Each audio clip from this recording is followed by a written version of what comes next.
The Nature of Predators, Book 2, Chapter 68.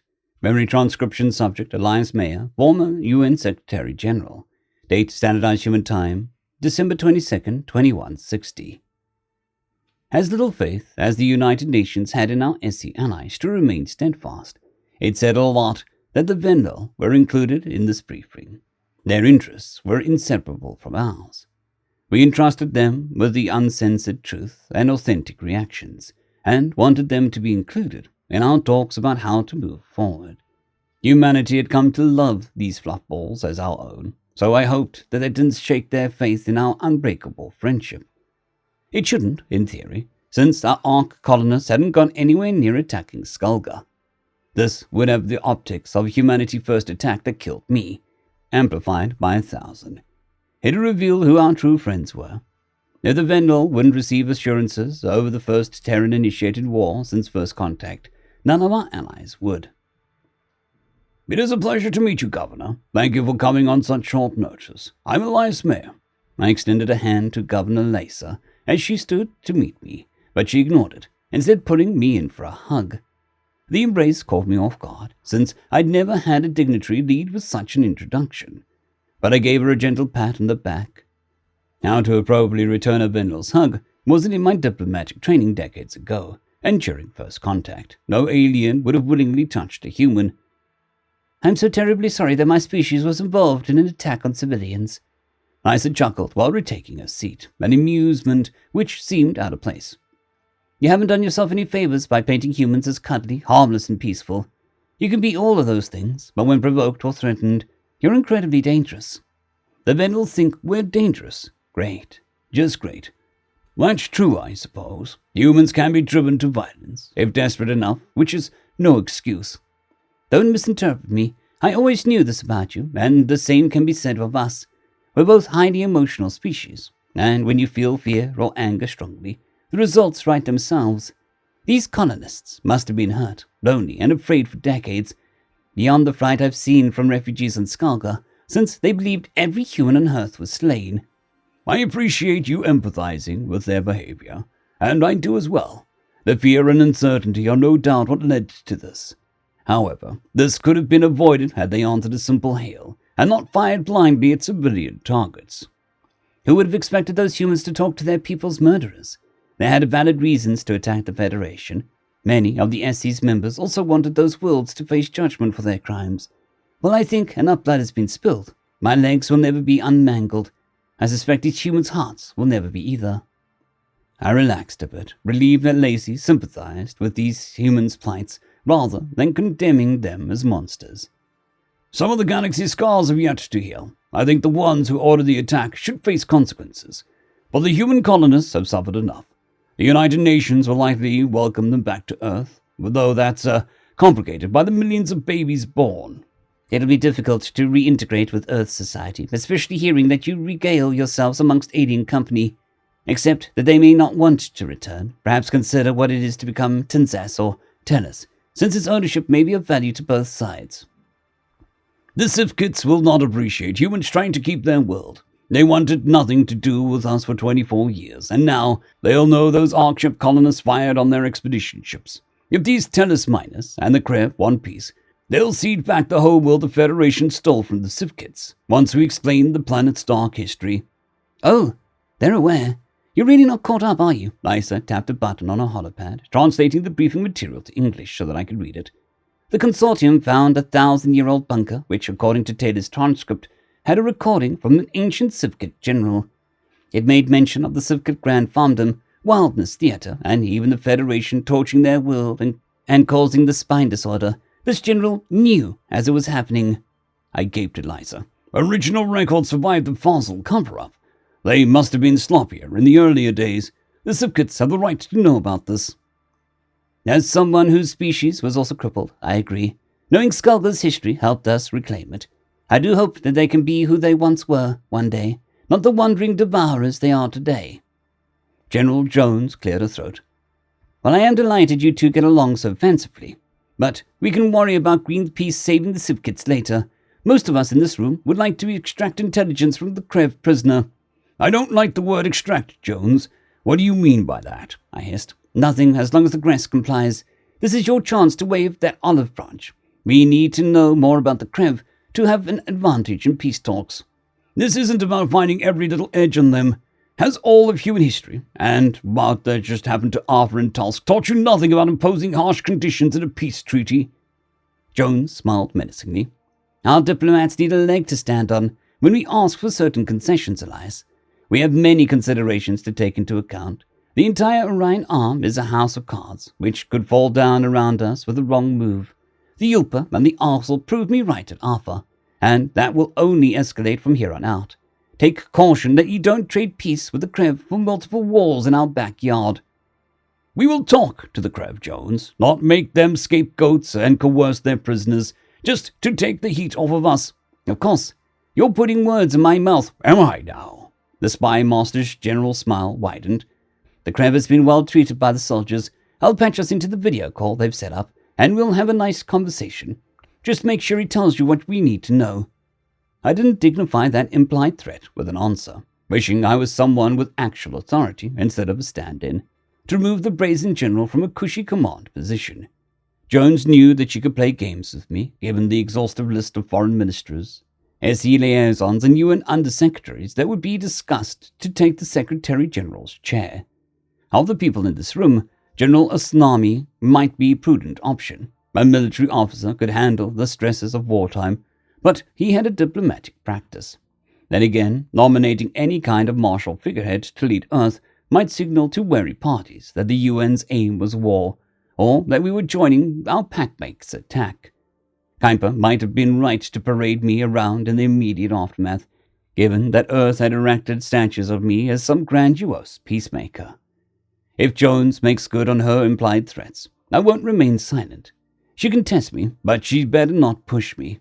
I can't believe she's saying such things with a Vendel in the room when we're trying to assure our allies that we aren't violent. A scaly, emerald-green creature appeared on the screen, seated in a metal chair in an interrogation room. A glass of water rested in front of him, though I could see the alien was perturbed. He had curved claws that matched his scales coloration, and a lighter underbelly that seemed to have a soft, stretchy skin. Gress's posture was hunched over, almost as if he wanted to sink into the fetal position. His shiny, enlarged pupils turned towards the screen, struggling to look straight at us with side-facing eyes. I peeked at Lacey's file and noted that while he'd once been a military, he was a non-combatant. His discharge, according to Trench's transcript, was for attacking a rescued general after learning the consortium killed Jaslip children. The entire sentence brought a displeased frown to my face. The Krev stared at the panel of human leaders, sniffing the air like he was unsure of himself. Hello? Whatever I can do to help. Nothing the consortium did was justified. We suffered. Taylor suffered. For nothing. Let me lead off with one very important question, Jones jumped in, which led me to stare daggers. There are many pages here about how you exploited our colonists and how much they despised you. You personally collected mineral rent from them. How did you ever justify that treatment of our people? And why should we, the United Nations, accept that? We just wanted them gone, non-violently, from Tellus. Our whole shtick was avoiding the Federation and not doing anything that risked detection. The Krev seemed to swoon a bit, studying Jones. As soon as we realized they were victims, we felt terrible. We tried to protect the humans and give them everything we could. Our diplomats will have a major problem interacting with you and having to take you seriously, since apparently the cutest species in the galaxy is a great military power. The cutest species in the galaxy? I thought that was us, Lacey whispered coyly. How does he look at that face, Ender? Never mind.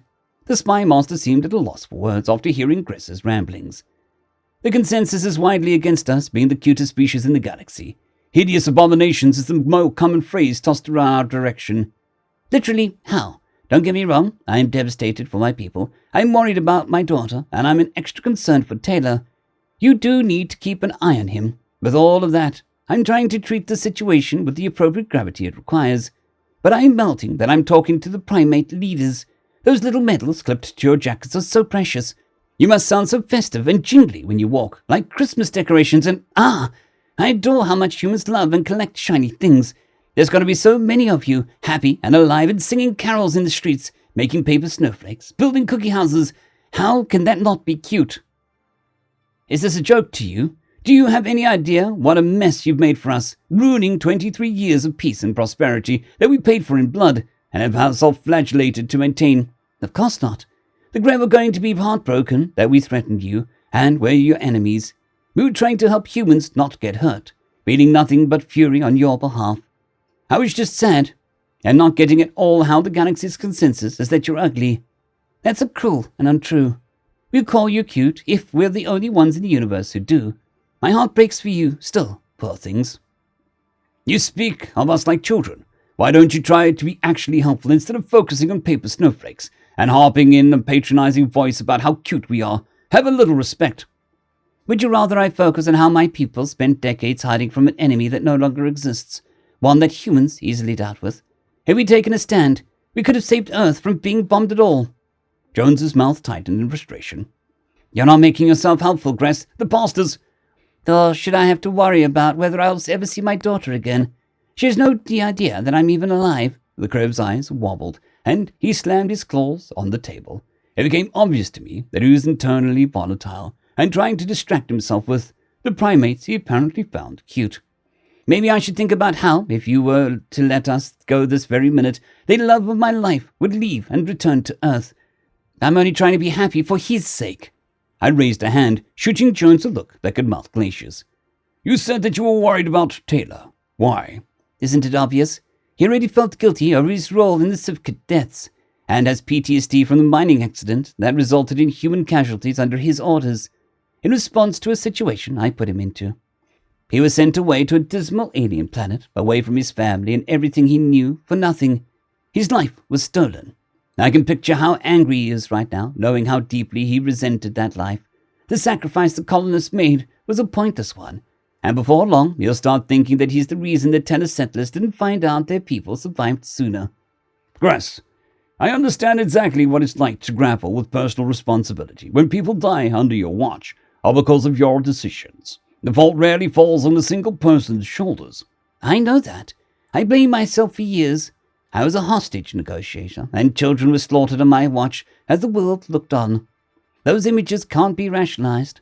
They don't go away. Believe me, I would understand better than most. Let's say that I've seen things no one else is meant to see.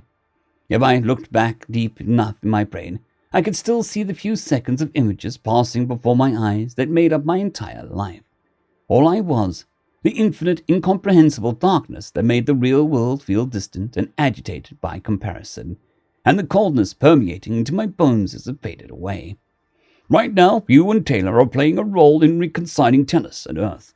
It won't be easy, but the best way to honor the ones that we've lost is to make peace. I want to know if your people are amenable to that. Gress nodded emphatically, demonstrating familiarity with our body language. Of course we are. We never had a plan to open up our borders or to seek peace with anyone in your area. But if the herbivores have changed, we might treat you like the other consortium races. I doubt we'd join your coalition or anything like that. We still want space, I'd wager. Want the war to end today.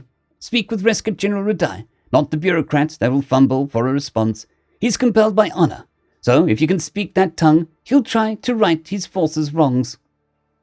Can Radai call off the drone attacks? General Liu, who I vaguely remembered had been listed under the names of undersecretaries during Zhao's Secretary-General tenure, spoke up.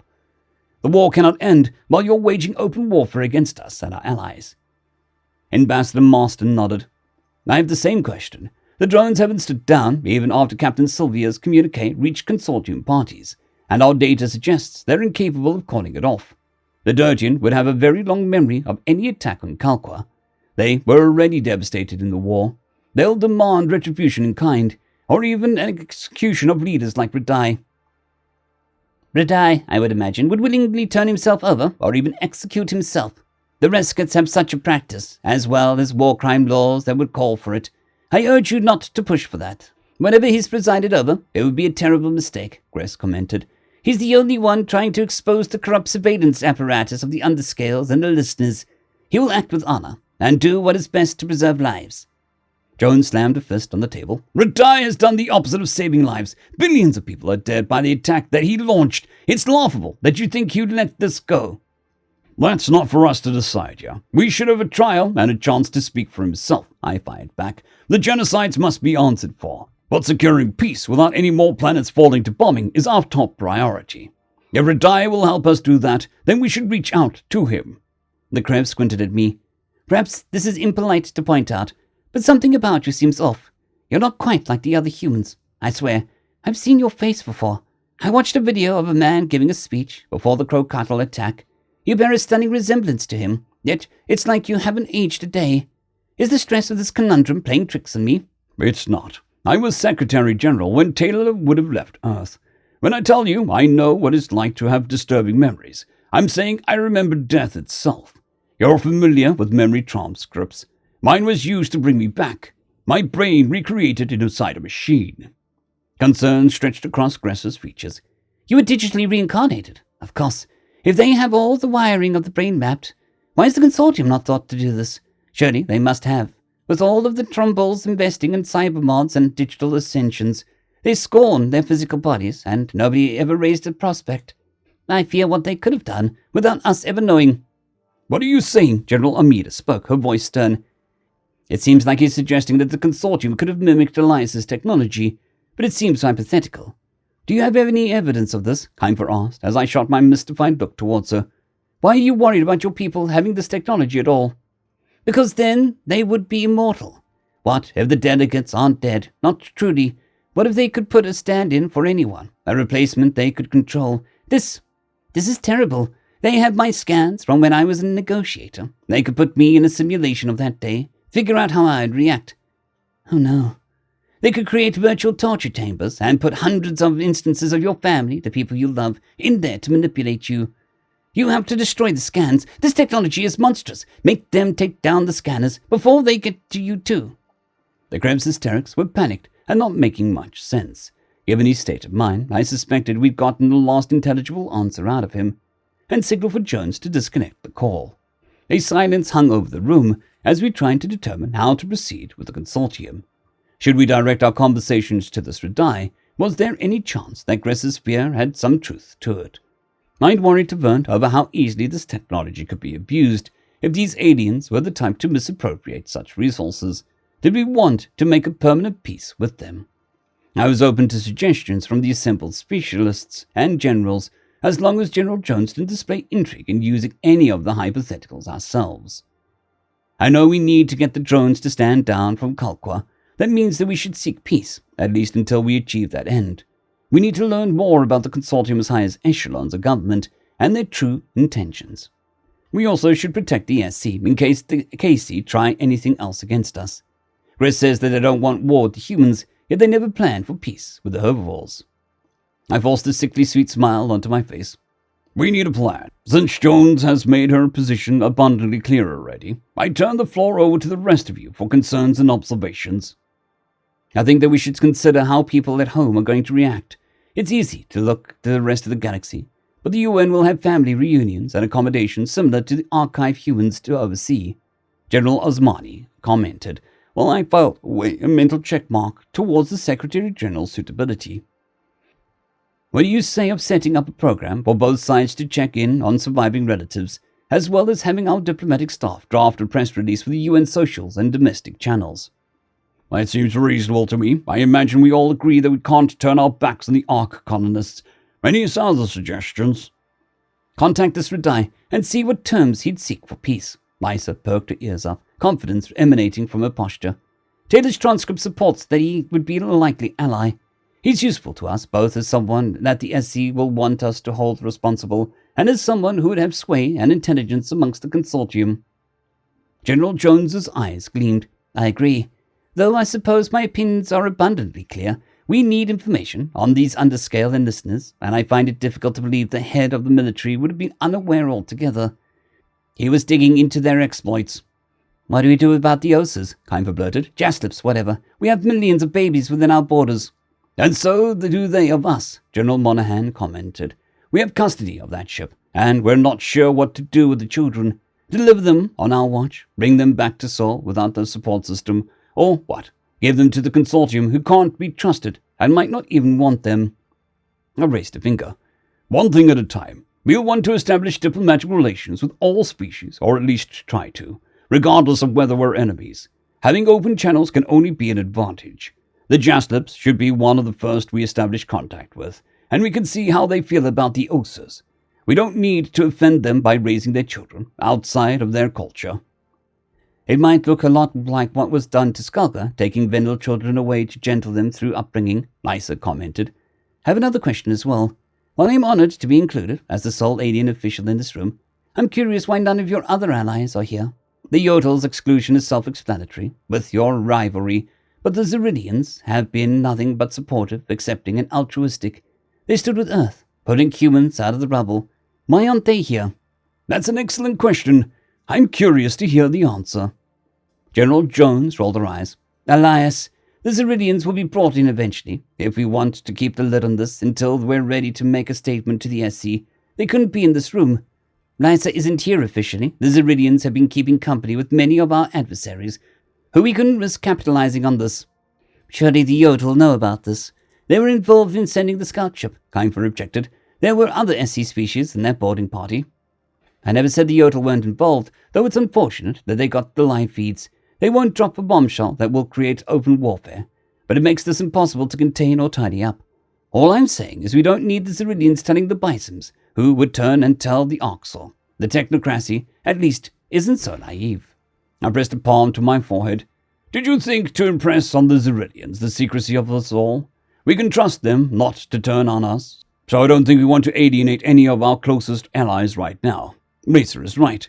They should have been here. Their medical expertise would be crucial in learning the biological requirements for the Krev that we have in our custody, as well as saving the human prisoners that's in critical condition.